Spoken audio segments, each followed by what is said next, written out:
Seorang komandan pasukan Rusia memohon belas kasihan dan mengingatkan Presiden Rusia, Vladimir Putin untuk menghentikan serangan atau menyerah.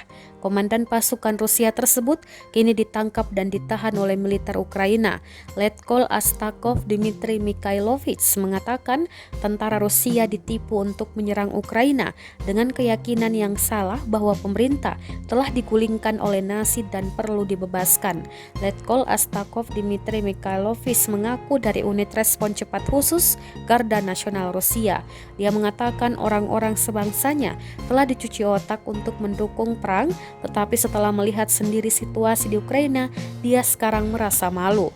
Astakov Dmitry Mikhailovich mengatakan keraguannya semakin kuat ketika dia melihat dua petinju favoritnya setuju untuk memperjuangkan perlawanan.